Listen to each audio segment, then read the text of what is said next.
Welcome to the Human Capital Innovations Podcast, your go-to source for personal, professional, and organizational growth and development.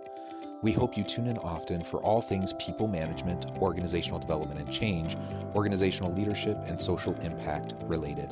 Maximize your personal and organizational potential with Human Capital Innovations Podcast.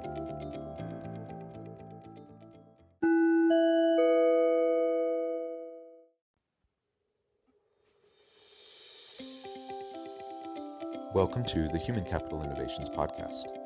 As part of our inspiring TED Talk series, spotlighting can't-miss TED Talks and their key takeaways, today I explore Angela Lee Duckworth's famous 2013 TED Talk, Grit, the Power of Passion and Perseverance.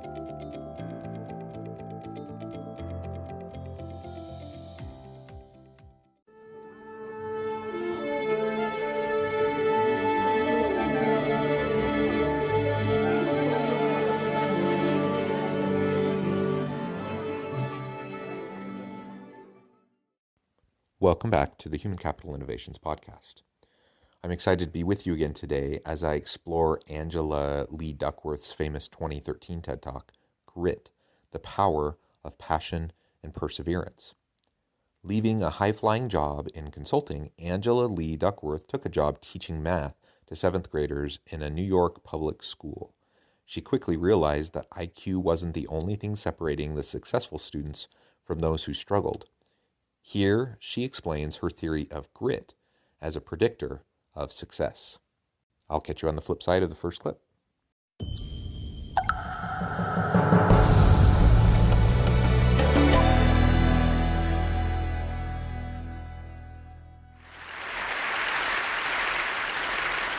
When I was 27 years old, I left a very demanding job in management consulting for a job that was even more demanding, teaching.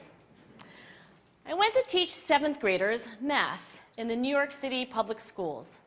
And like any teacher, I made quizzes and tests, I gave out homework assignments.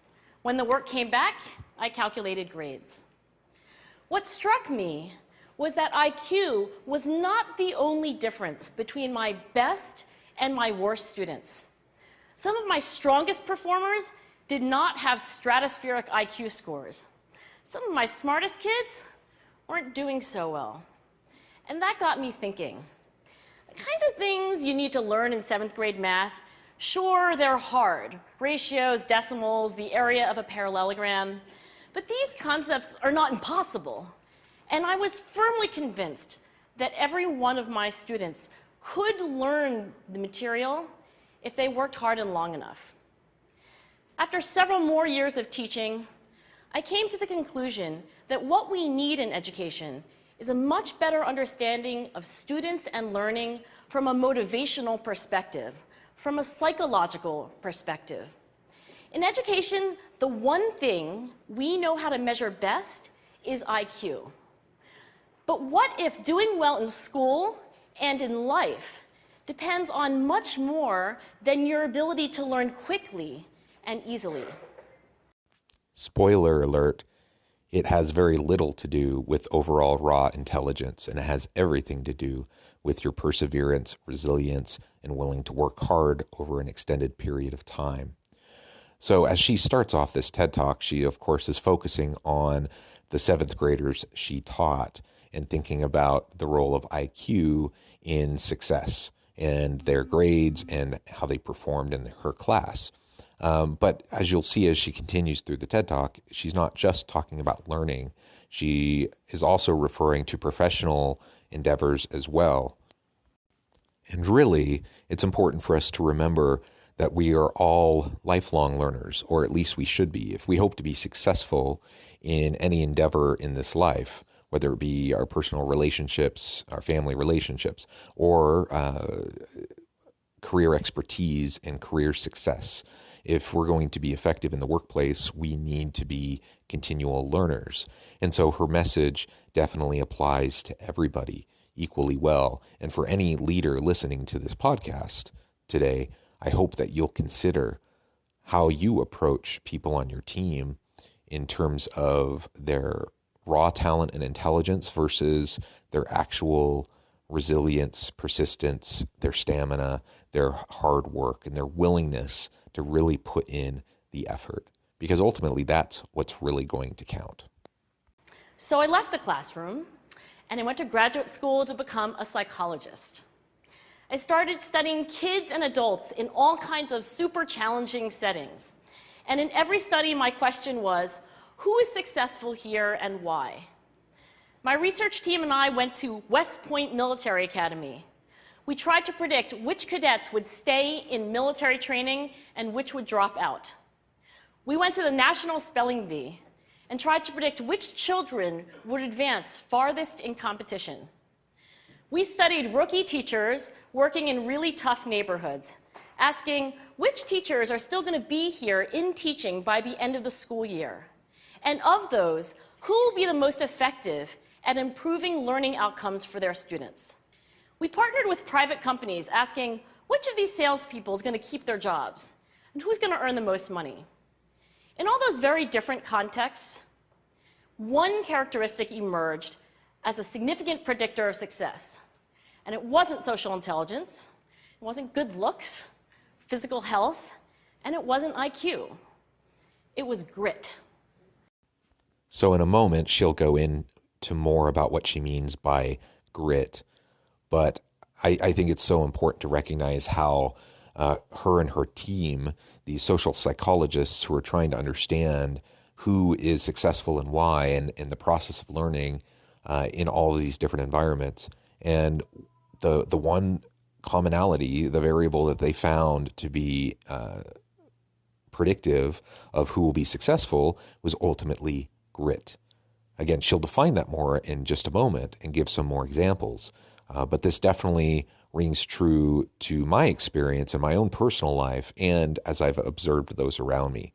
Some of the most intelligent people I know, like in terms of raw intelligence, raw talent, IQ, they can often be some of the stupidest people I know, and often not all that successful, frankly. And in part, it's because they've relied so much on their intelligence and haven't developed a work ethic or a willingness to really put in the time and energy necessary to stay on top of your game. You can only get so far with raw intelligence, and especially in your earlier years, you can really go a long, long way without working hard. But as you get into the real world, it's that grit that ultimately is going to determine in the long run who is going to be successful. Grit is passion and perseverance for very long-term goals. Grit is having stamina. Grit is sticking with your future, day in, day out, not just for the week, not just for the month, but for years, and working really hard to make that future a reality. Grit is living life like it's a marathon, not a sprint. Passion, persistence, stamina, long-term sustained effort. That's really what grit comes down to.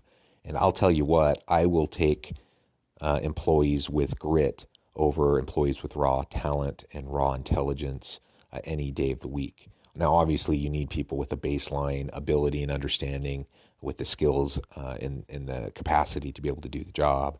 But all else being equal, you get two different people together, and one is decently intelligent from a raw perspective, but it has a lot of grit and passion and perseverance. I will take that person over the higher IQ person standing next to them, who isn't as passionate, who isn't as hardworking, and who doesn't have as much grit. I'll take that first person any day of the week.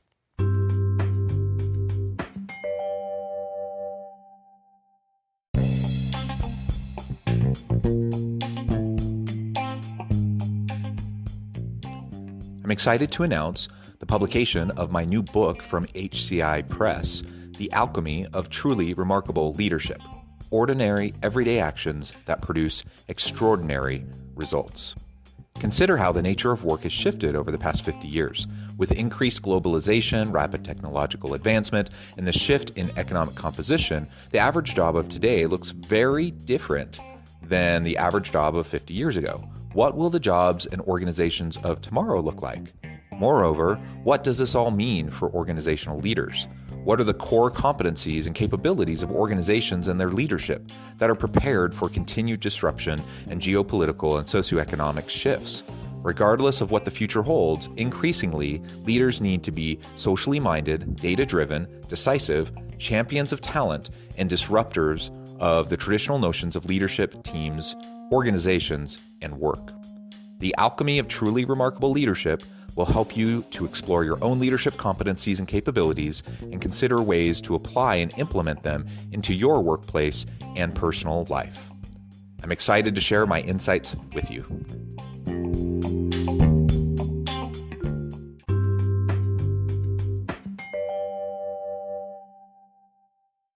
A few years ago, I started studying grit in the Chicago public schools. I asked thousands of high school juniors to take grit questionnaires, and then waited around more than a year to see who would graduate.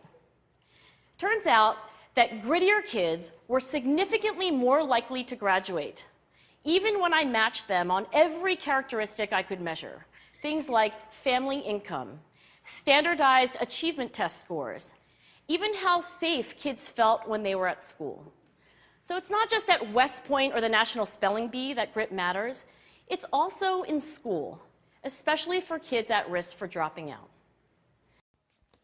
At-risk populations, underserved populations, minority groups, and those that often have the deck stacked against them a bit. In many ways, they can oftentimes develop grit, persistence, perseverance, and that attribute is going to be so essential to them as they go throughout their lives. So what she is finding when she goes into the Chicago schools is that really there's nothing about socioeconomic status, there's nothing about IQ, and she lists a whole bunch of different things, and they basically controlled for all these different elements to try to see what determined success the most, and ultimately it came down to grit.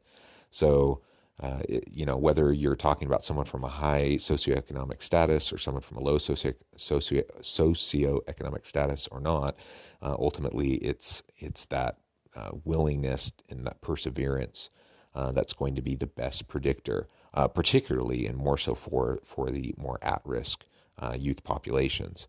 So think about that and how that might translate into the workforce. Think about those on your team, those who might look the part and may seem to fit right off the bat, as compared to those that might appear to be a little bit more rough around the edges. How do you approach them? What's your perception of them, and how do you act around them? What opportunities do you provide them? I think these are really important questions to think about if we truly recognize the importance of this idea of grit and someone's ability to be persistent. To me, the most shocking thing about grit is how little we know, how little science knows about building it. Every day, parents and teachers ask me, how do I build grit in kids? What do I do to teach kids a solid work ethic? How do I keep them motivated for the long run? The honest answer is, I don't know. What I do know is that talent doesn't make you gritty. Our data show very clearly that there are many talented individuals who simply do not follow through on their commitments. In fact, in our data, grit is usually unrelated or even inversely related to measures of talent. So we don't know much about how one might develop grit, or really this passion and perseverance, this willingness, this hard work ethic. We don't know a ton about really what makes the difference in someone developing that in their lives. But I think you might be able to look around you and look at those people who are exceptional examples of hardworking, sustained effort types of individuals, those people who you would define as grit. Look at the types of habits that they have. Look at what they do on a regular basis. If you pay attention to that, I think you can start to get some clues. Now, is there a one-size-fits-all? Are you going to be able to just follow a recipe to help kids become more gritty, or to help your employees to become more gritty. Of course not. People are far too complex for that, to be able to take that kind of a simplistic approach. But we can model and encourage good hard work ethic and gritty types of perseverance and behaviors. We can reward those behaviors and let people know that we are going to reward people for their effort and the outcomes, and not just on showy points or style points. So far, the best idea I've heard about building grit in kids is something called growth mindset. This is an idea developed at Stanford University by Carol Dweck, and it is the belief that the ability to learn is not fixed, that it can change with your effort. Dr. Dweck has shown that when kids read and learn about the brain and how it changes and grows in response to challenge, they're much more likely to persevere when they fail, because they don't believe that failure is a permanent condition. I love the principle of growth mindset. I think it's so vital, and it absolutely connects with this idea of grit. If someone has a fixed mindset, then why would you work hard? Why would you put extra effort in? Because the deck's stacked against you, you look around, you see other more talented, more intelligent people. Why would you bother? But if you have a growth mindset, you recognize that with consistent, sustained effort over time, that you can accomplish great things. And often, if you take the tortoise and the hare kind of an approach, often even it's those people with the growth mindset and those people with grit and persistence that over time can overtake and surpass the performance and the outcome of perhaps the raw talent, the raw IQ of those people around them. So growth mindset is a great idea for building grit, but we need more. And that's where I'm going to end my remarks, because that's where we are. That's the work that stands before us. We need to take our best ideas, our strongest intuitions, and we need to test them. We need to measure whether we've been successful, and we have to be willing to fail, to be wrong, to start over again with lessons learned. In other words, we need to be gritty about getting our kids grittier. Thank you.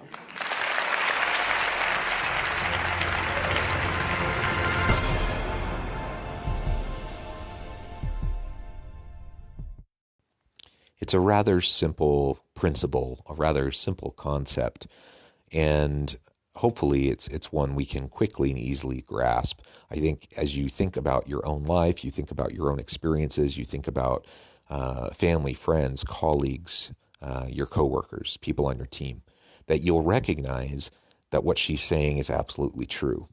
Just because someone has raw talent, just because someone has raw IQ, doesn't mean they're going to be particularly successful.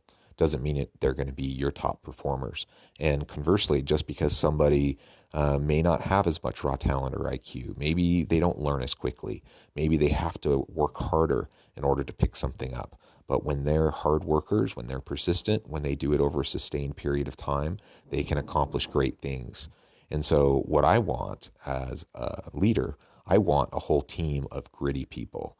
I want people to recognize it's okay to fail. It's okay for them to try, and that it might take them some time to learn and grow, but they recognize that they need to consistently work at it. I would take those people any day of the week over someone with raw intelligence but no work ethic.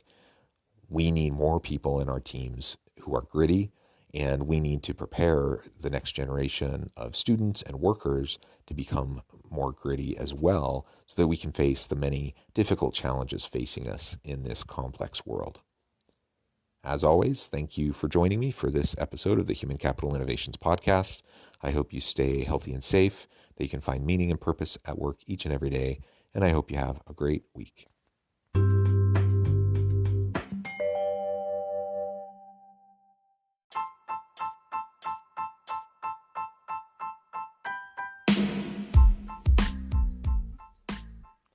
We are excited about the launch of HCI's new magazine, Human Capital Leadership. Human Capital Leadership is a free, interactive e-magazine designed to help individuals, leaders, and organizations find innovative approaches to maximize their human capital potential. We will be publishing issues quarterly in August, November, February, and May. Check out the first issue and let us know what you think.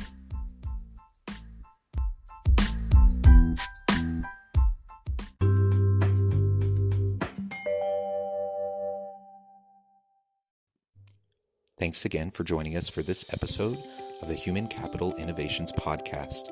I hope you stay healthy and safe and that you have a great week.